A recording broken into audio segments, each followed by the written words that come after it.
Ici Sandrine Lamontagne. En ce temps de réjouissance, Marc et Martin Lamontagne d'Excavation Dolbeau et son centre de récupération tiennent à vous souhaiter un joyeux temps des fêtes à toute sa clientèle et à tout leur personnel. Pour qui, c'est un peu leur fête aussi car ils célèbrent le 35e anniversaire de l'entreprise. Merci de la confiance et de l'encouragement que vous nous avez témoigné au cours de la dernière année et il nous fera grand plaisir d'être là pour vous l'an prochain. Au nom des propriétaires et des employés d'Excavation Dolbeau et son centre de récupération, joyeux Noël et bonne année. Les employés et la direction de la coopérative de location de machinerie lourde de Saint-Félicien souhaitent un joyeux Noël et une bonne année à toute la population. Notre équipe vous souhaite avant tout la santé et que tous vos projets se réalisent. La coopérative de location de machinerie lourde de Saint-Félicien est une entreprise importante dans le secteur avec plus de 10 emplois dans le milieu et œuvre dans le secteur forestier avec son important partenariat avec Résolu. La coopérative de machinerie lourde, 905 boulevard Hamel, Saint-Félicien, 88 679 41 94. Vous avez besoin d'une bonne batterie pour la saison froide qui s'en vient? Eh bien, l'équipe de Batterie Expert saura bien vous conseiller. Nous avons des batteries pour tous les véhicules et pour tous les budgets. L'équipe de Batterie Expert désire également souhaiter de joyeuses fêtes à toute sa clientèle et les remercie de la confiance témoignée durant l'année. Batterie Expert, 757 boulevard Vézina à Dolbeau-Mistassini, 88 979 7812. Ici Éric Tremblay de Haltech. Le temps des fêtes est une belle occasion de se rassembler avec ceux qu'on aime. Toute l'équipe est heureuse de contribuer à votre confort grâce à ces thermopompes Mitsubishi. Haltech vous souhaite de très belles fêtes et une bonne année. Toute l'équipe de Jean Dumas Hyundai souhaite joyeux Noël et bonne année à toute sa clientèle et à la population. Et pour vos différents besoins de véhicules neufs ou usagés, l'équipe de Jean Dumas Hyundai de Saint-Félicien vous conseillera avec le même professionnalisme et le sourire pendant la prochaine année. Jean Dumas Hyundai, 700 boulevard Sacré-Cœur Saint-Félicien, 88 679 47 75. Et n'oubliez pas de visiter notre page Facebook pour nos nombreux spéciaux et les nouveautés dans les voitures d'occasion. C'est la revue de l'année de la planète foot avec notre ami Benoît Lavoie d'EspaceSoccer.com, la référence du soccer au Sénégal. Salut Benoît. Salut Dan, Radio Sport. Benoît, as-tu passé un beau Noël? Est-ce que t'as fêté pas mal? Écoute, ma fête est le 22 décembre. C'est sûr qu'on a profité, hein? Chez la famille, fait qu'on a fait un beau temps des fêtes. On est dedans en même temps. OK. Donc, on va y aller maintenant avec la revue de l'année dans le monde de la planète foot. Je dois vous dire, Benoît, il fait tout. Il prépare de façon assidue sa rétrospective. C'est vraiment le fun de le voir aller.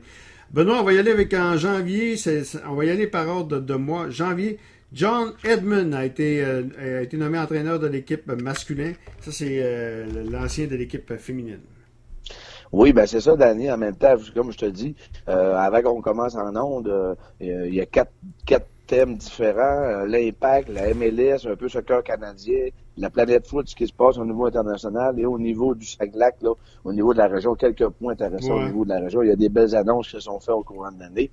Alors, comme tu viens de le mentionner, oui, en janvier, on annonce l'ancien entraîneur de l'équipe féminine qui s'en va au niveau masculin. Donc, c'était une annonce surprenante un peu. Maintenant, il faut voir ce que ça va donner.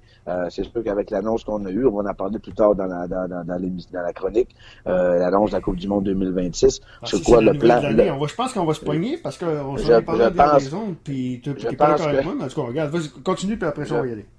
Je pense que le plan futur, c'est d'amener l'équipe nationale masculine à avoir un bon niveau. Donc, c'est lui qui est maintenant entraîneur. On sait qu'est-ce qu'il a fait avec l'équipe féminine. Il a une médaille de bronze aux derniers Olympiques à Londres, je crois, ou non, au Brésil. Donc, à suivre. Donc, John Herdman, un nouvel entraîneur. OK. Par la suite, grosse nouvelle, Bablou Tabla signe avec Barcelone. Écoute, il y avait eu des rumeurs en 2017. Tabla qui ne semblait pas très, très heureux. On savait qu'il était courtisé par des équipes européennes. Il a signé avec l'équipe B du FC Barcelone. Puis je pense que, tu me corriges, je me trompe, mais il a connu une bonne année. Pour une première année, là, ça a été quand même intéressant pour lui. Là. Oui, puis ça va bien encore. Là. Moi, j'ai vérifié un petit peu au mois de décembre si... à un moment donné, je le voyais pas. J'avais fouillé dans le Barcelone B sur les sites internet là, du Barcelone et je le revoyais pas dans le 11 partant ou dans les joueurs sur le banc non plus. Mais là, soudainement, il est réapparu, peut-être une blessure, mais ça va bien. Il marque des buts de temps en temps aussi. Écoute, il faut rappeler que le gars, il a seulement 18 ans. Il faut rappeler qu'il y a seulement 18 ans. Donc, c'est très intéressant de pouvoir suivre ce parcours-là. Et ça a donné de l'argent, l'impact aussi. Il faut rappeler ça, Danny.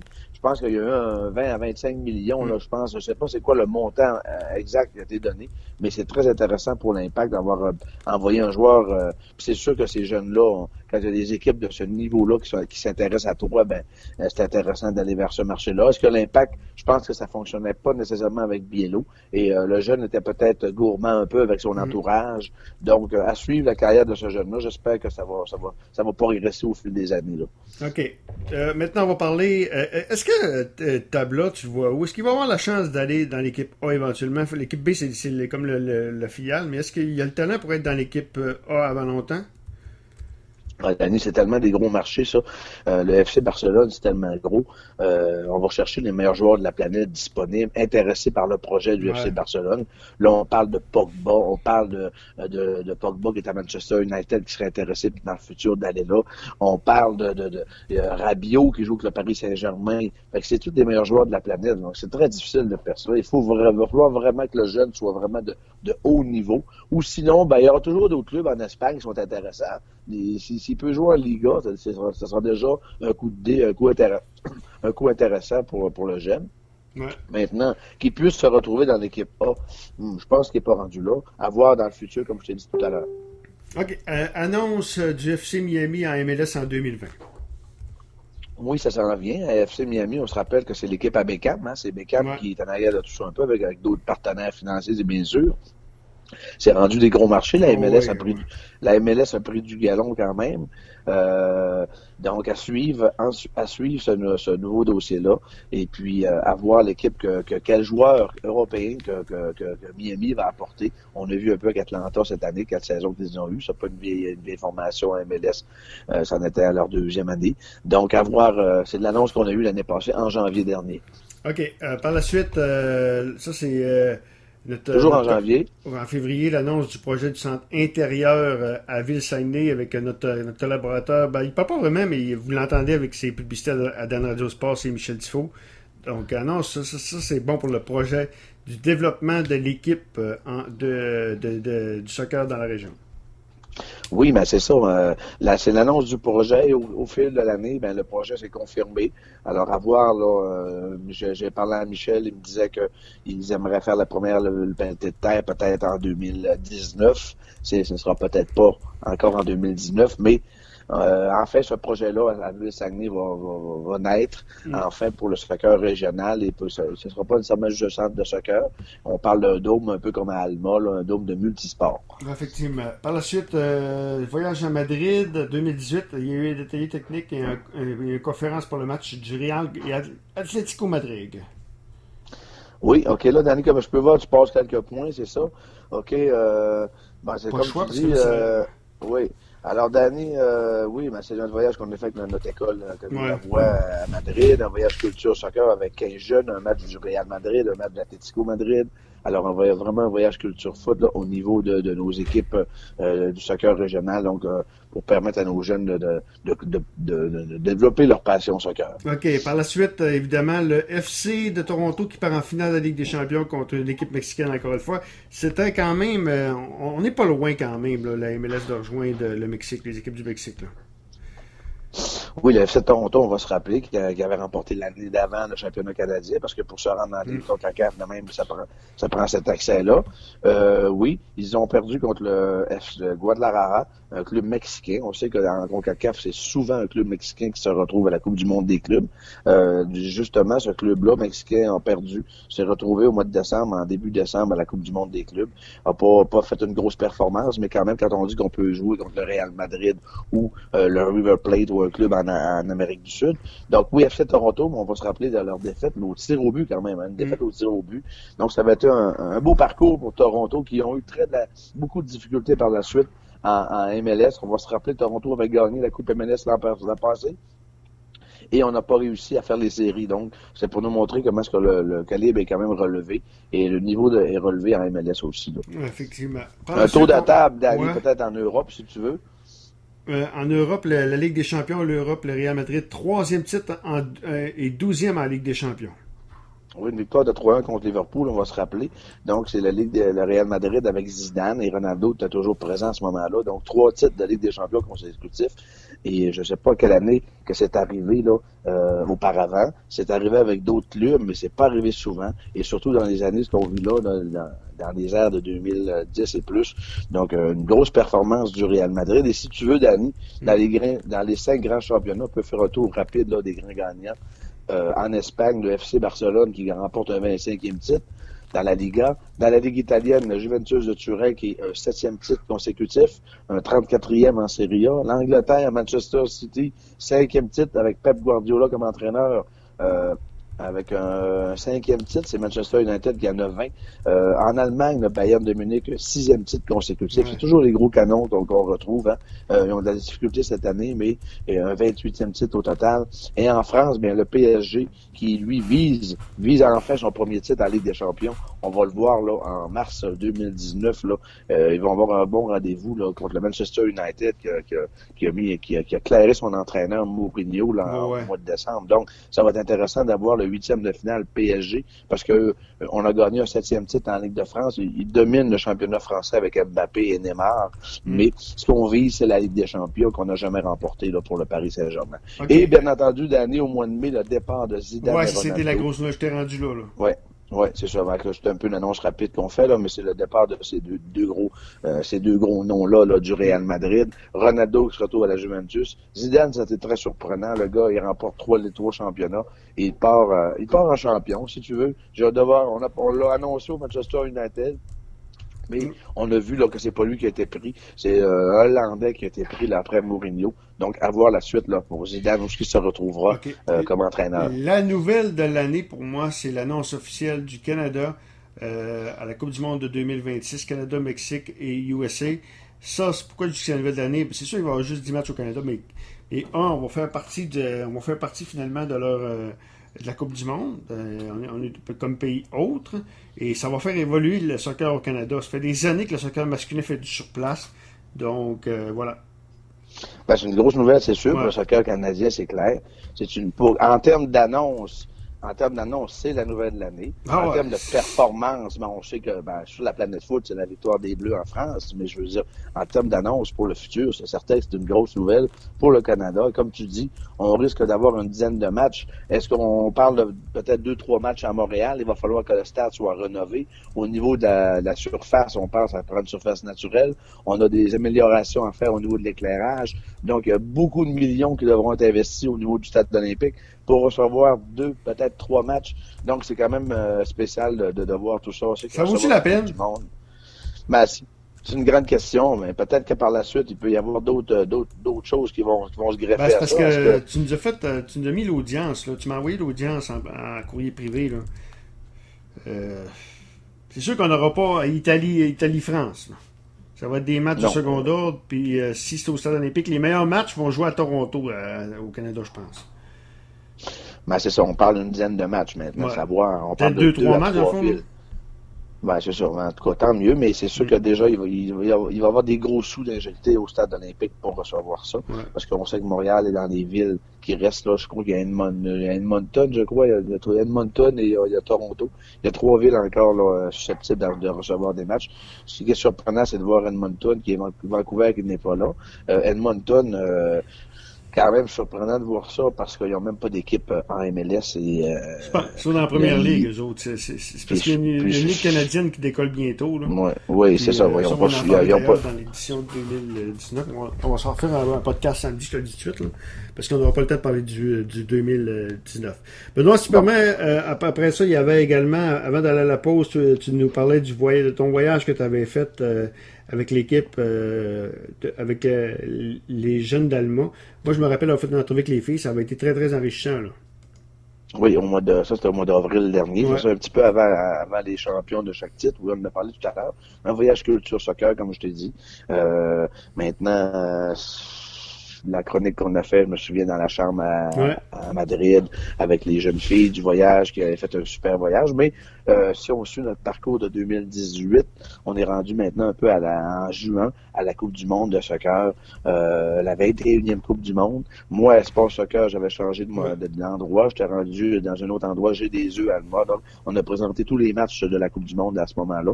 Et pendant ce temps-là, moi, en début juillet, j'ai parti vers la Russie pour assister à 4 matchs, dont la finale. C'est ce que je t'ai envoyé. Le lien que je t'ai envoyé, c'est l'audience pendant le match de finale. On parle de 1,3 milliard pour voir la victoire des Bleus en finale contre la Croatie, une victoire de 4-2. Tout qu'un moment pour moi au niveau du soccer, là, en tant que passionné de soccer, donc j'ai vraiment vécu un beau moment. Benoît Superman, on va aller à la pause. Vous êtes à l'écoute de la rétrospective du soccer avec Benoît Lavoie d'Espace Soccer. En ce temps des fêtes, le moment est vraiment propice pour penser aux gens qui font notre succès. Le propriétaire de Remorque 2000, M. Daniel Deschaines, et tout son personnel désire remercier sa distinguée clientèle et profite de l'occasion pour souhaiter un joyeux Noël et une bonne année à toute la population. Pour tout besoin en remorque, c'est l'équipe de Remorque 2000 qu'il faut contacter, la référence au Saguenay-Saint-Jean dans ce domaine. Remorque 2000 au 643 rue Dequin à Dolbeau-Mistassini, au numéro de téléphone 88 276 93 83. Pour vos idées cadeaux de Noël à prix abordable, le magasin Canadian Tire de Dolbeau-Mistassini, c'est l'endroit à visiter. Le propriétaire Ken Bennett et tout le personnel souhaitent de joyeuses fêtes à toute la population et vous remercie de votre encouragement durant toute l'année. Le magasin Canadian Tire, 1751 boulevard Vézina, Dolbeau-Mistassini, 276-2385. Et n'oubliez pas de consulter notre circulaire chaque semaine. Ici Pascal Cloutier, maire de la ville de Dolbeau-Mistassini.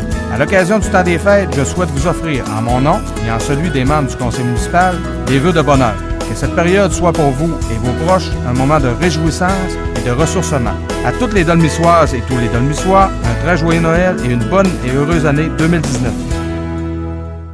La direction et le personnel du restaurant Midas vous souhaitent de joyeuses fêtes. Paix, santé et bonheur sont les vœux du propriétaire, M. Danny Potvin, qui vous invite à venir goûter son nouveau poulet frit qui fera le délice de tous. Le restaurant Midas est situé au 1084 route 169 Saint-Félicien, au numéro de téléphone 88 679 0900.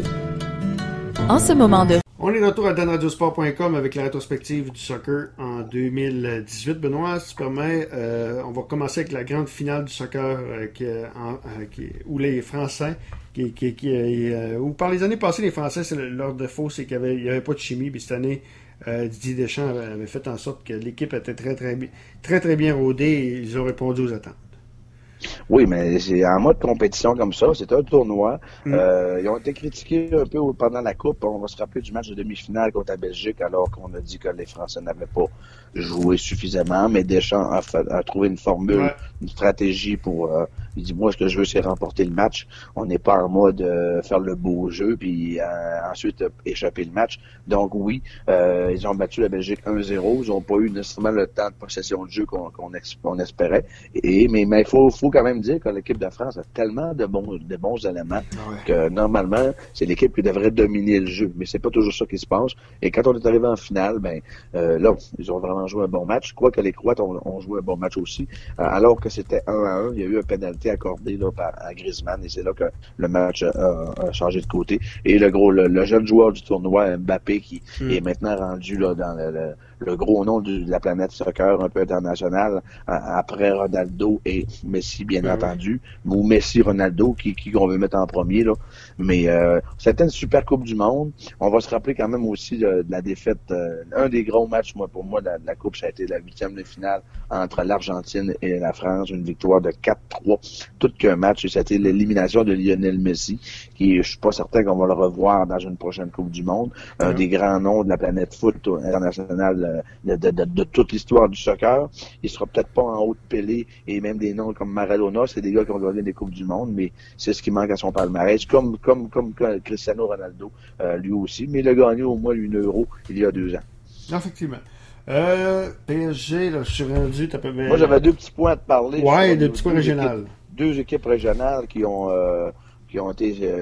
fait les manchettes au cours de l'été 2018. On parle du Chinook U17-3 qui a participé à une première au niveau de la région dans la Ligue la Ligue du Coupe au niveau québécois, la catégorie 3A. Ça a été difficile pour la saison. C'était un projet qui a commencé au mois de mars et ça a terminé au mois de fin septembre, début octobre. Okay. Donc, l'équipe a quand même été en avant-dernière position. On a parlé peut-être de continuer le projet l'an prochain, mais je suis pas certain. Donc, je tenais à mentionner cette équipe-là. Donc, oui, ça prend de l'argent, puis c'est tous les fins de semaine. Alors, c'est quand même assez long. Chez nous, de Chicoutimi, alors une belle performance quand même. Et l'autre équipe que je veux te parler, c'est l'équipe féminine du Boréal d'Allemand en U16 féminin qui a remporté dans le Québec Métro, qui est quand même très relevé. Ils ont remporté la première position au championnat. Ils ont remporté les séries aussi.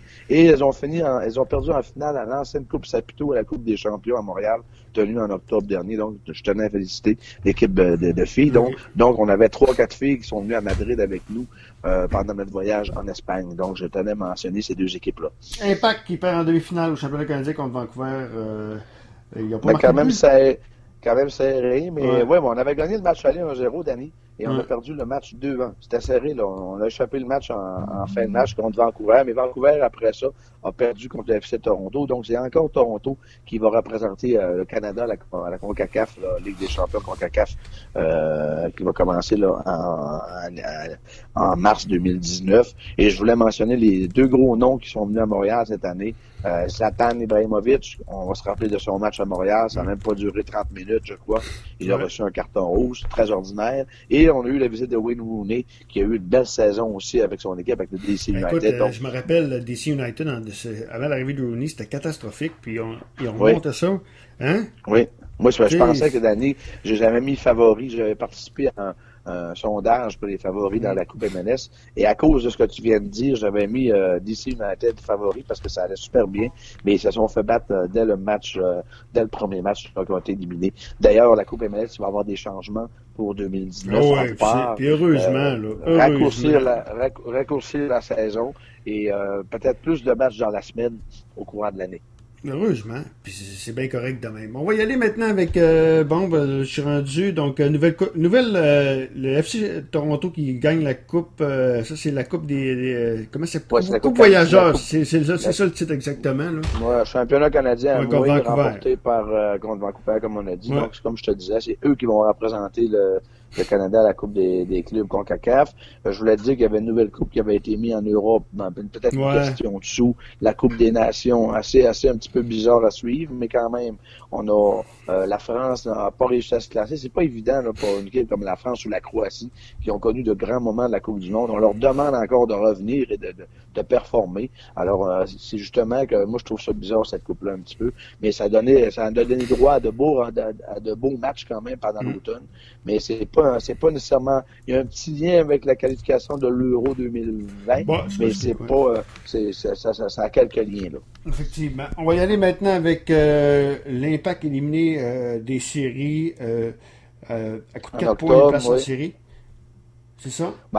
Oui, alors qu'on s'attendait à une saison misérable au niveau de l'Impact, avec Rémi Garde a réussi quand même avec son équipe de staff à monter le bateau et a réussi quand même jusqu'à la fin, là, dans les deux derniers matchs, là, quand même une deuxième année de suite que l'Impact ne participait pas aux séries, mais éliminé à 4 points d'une place en série. Donc, on vise une place en Coupe MLS la prochaine saison. Donc, l'avenir est quand même intéressant à voir. Et on voit déjà depuis le mois de décembre, on a vu des annonces là, de nouveaux joueurs, un nouvel Argentin.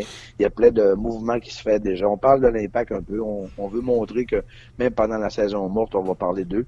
Mais comme je te dis, il va y avoir des changements en MLS. Donc, à suivre la suite de ça et on va espérer une belle saison de l'Impact. OK. On va y aller maintenant avec du côté de la Coupe MLS, FC Atlanta qui était champion contre Portland dans un match où il y avait 75 000 personnes à peu près. Oui, une victoire de 2-0 d'Atlanta. On va se rappeler les deux très bons joueurs du FC Atlanta. Martinez qui a battu un record de buts. L'entraîneur Tata Martino qui a déjà entraîné le FC Barcelone. Donc, une belle victoire d'Atlanta. Et je crois que le soccer aux États-Unis se développe de plus en plus au niveau de la MLS. Et je me souviens très bien, en même temps que tu parles de ça, on va se rappeler de l'annonce de Marc Dos Santos aussi, comme entraîneur-chef des Whitecaps de Vancouver. Oui, donc c'est pas n'importe quoi.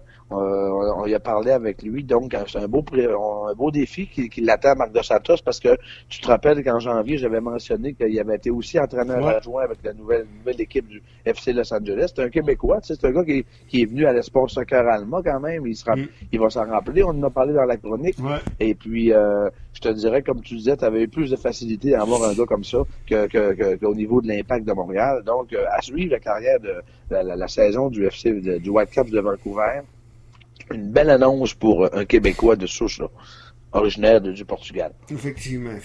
Donc, on va y aller, on va continuer avec ta revue de l'année. Au mois de décembre. Oui, mois de décembre, c'est la Coupe du monde des clubs. La Coupe du monde des clubs, mais juste un petit peu avant d'année, je t'ai mentionné que le tirage au sort de la France, c'est ça, France 2019, où le Canada a été avantagé lors de ce tirage-là.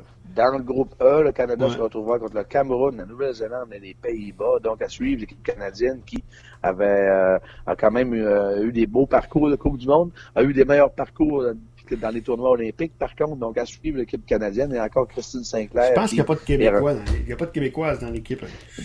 Il n'y avait pas de Québécois dans les derniers matchs, mais là, il va y avoir des annonces. Les listes officielles vont sortir pour la Coupe du monde. Est-ce qu'il y a d'autres jeunes Québécoises qui vont se tailler une place au sein des 23 joueuses, des 23 ou 24 joueuses? Donc, à voir là pendant l'hiver 2019. Et comme tu disais, à la Coupe du monde des clubs, le Real Madrid qui remporte un 7e titre contre un club d'Émirats arabes. La surprise de ce tournoi-là, ça a été le club d'Émirats arabes, parce que le tournoi était chez eux. On avait une équipe haute qui était là. Ils ont battu l'équipe de River Plate en demi-finale. Ça a été la grande surprise. Donc, c'est le Real Madrid qui remporte un 7e titre. Et je voulais te parler aussi du Ballon d'Or 2018, si tu veux. Ballon d'Or 2018. Luka Modric. Luka Modric en première position. On sait que c'est remis par...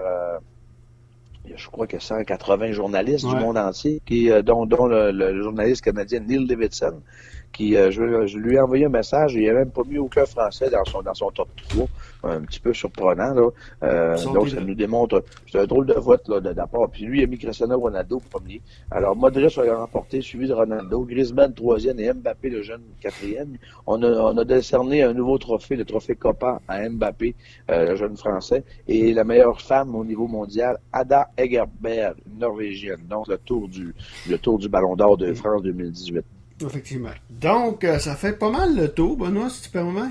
Très, très, très détaillé. C'est sûr qu'on a passé des bouts. Par contre, écoute, je voulais pas passer la journée à parler de soccer. On va s'en reprendre samedi pour parler de ce qui s'attend en 2019, si tu permets.